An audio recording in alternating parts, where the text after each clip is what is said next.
Hey, Rainer. Hi. So this is a video for my friend Jackie, but it's also for a lot of people because a lot of people are feeling really scared. The polls told us that Clinton was going to win in 2016.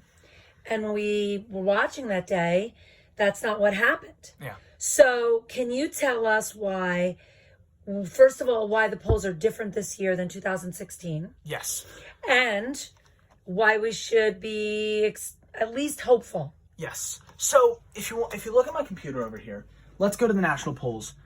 You can see Biden has a 9-point lead nationally. Now, this is very similar to where Hillary was last election, and I understand that.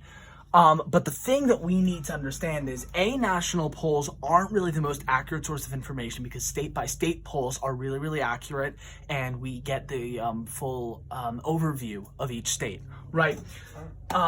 I'm going to get more into why this election is different later in the video, but right now I'm going to talk about where we are right now. So I'm going to pull up this 2016 actual election map. I know it hurts to look at. Let's flip some states though. Right now we have a good 3-point lead in Arizona. We're doing really, really well in Arizona. Trump hasn't had a lead in Arizona for since March. So we've had this lead in Arizona. It's a very good lead in Arizona for a while. So I would say we're pretty safe there. But talk to me about some of the swing states, like Pennsylvania, Michigan, Wisconsin. These are the states that let us down. Absolutely. In 2016. So talk to us about that. So basically, if we're on the subject of Michigan, right? Michigan, we have a bigger lead in than Trump does in South Carolina. So if you think about that for a second, South Carolina is known as this really, really Trumpian state. We have a bigger lead in Michigan than he does in South Carolina. And that's different than 2016 because yes. we lost Michigan by a fraction. 0.7%. And a big difference is that so many more people, and I'm going to get into this a little bit more in depth later, so many more people are going to vote. Experts predict about 150 million people who are going to be turning out in voting, right? So Michigan and Wisconsin are actually among the states that I'm least worried about, and Pennsylvania as well. What's our lead in Pennsylvania right now? So let me show you that over here. So here's Pennsylvania. In February over here was pretty close. 2.6 is not really that promising, but right now we're at a 5.7 lead, which is pretty good. That's incredible. And if you look at look at this over here, back in June we had an 8-point lead. We're doing pretty well in Pennsylvania. On the subject, he needs Pennsylvania to win, doesn't he? Absolutely. He can't. Can he win without Pennsylvania? Yes, but it'd be very, very hard, and it would require states that I don't think he's going to get. Michigan, we have a 7.6 lead in, and he hasn't even had a lead since before February.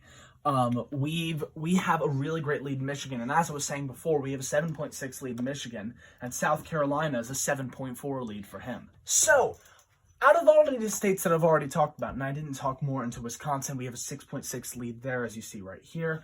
Out of all those states already, if you look at right here, we already have a lead. I'm going to just make this a little bit more personal.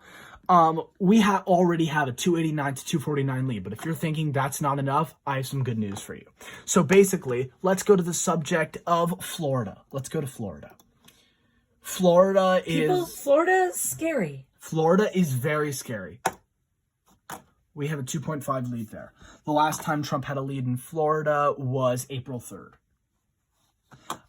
So yeah, we have a 2.5 lead there, which isn't, in terms of a normal state, 2.5 isn't great, but for Florida, that's pretty great. I mean, that's really, really great.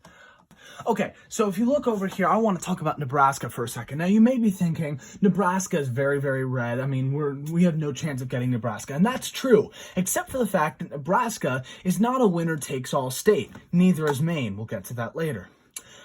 Nebraska, if you look over here, has 3 districts. The 2nd district is very, very blue. Right now it has a 6-point lead for Biden. So if you do that, that's also 1 point in our direction. If you look over here for Maine, it's the same situation. In 2016, Trump won the 2nd district of Maine. But right now, Biden is holding on to that by a slim margin. So we're getting rid of that. So that is 2 more points in our direction. I also believe that Ohio is, it's But you weren't sure. So. I wasn't sure, but if you don't get Ohio, we still have a great landslide on our hands, but Ohio's not out of the realm of possibility. I also did want to touch on Texas, because today, the Trump average for Texas, right, Lead, yeah. was 0.1. So Texas is like barely hanging on. I don't know that we'll get Texas this election, but maybe next election is probable. If the Democrats get Texas, will there ever be another Republican? I mean, it's how many electoral votes for Texas? 38 right now, but it's projected to get more for after the 2020 census, right? Yeah. Yep. If we did get Texas, it would be 413 to 125. I mean, we want a landslide, right? Because this monster Absolutely. is going to try to cheat, and he's going to Absolutely. contest things that are close. We need Yeah. to get everybody out because it can't be a close election, right? Yeah. Here is a state that I actually don't know the outcome of. There's one state in particular I literally don't know what's going to happen for, and I don't know what to tell you, and that is Ohio.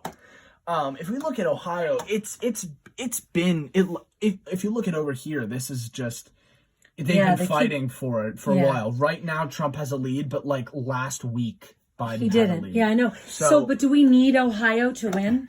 No. As you see here, like we already have a great lead. Right now, it's 318 to 220, and I think we're going to get Georgia and North Carolina as well. I can show you the polls there if you want.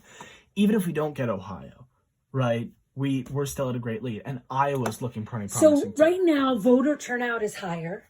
It is. Voter turnout I'll with get to that right now. young people is higher. Yes. And that always bodes well for us. Yes. Right? There was a piece of news that I saw recently, and I think this might be of interest to you. So basically, this is early voting in battleground states ages 18 to 29. Which this is the group that votes least Yes. in all of our past elections. Florida in 2016, 44,107. In 2020, 257,720. In North Carolina, 2016, 25,150. In 2020, 204,986. Just incredibly higher. Michigan, 2016, 7,572. 2020, 145,201. So having more voting days helps the poor vote because they have choices, helps people of color, people in cities, young people vote. And the more those people can come out to vote, the more likely we are to win states, Yes. right? So that's a big difference between now and 2016 too, Yes. right? All right.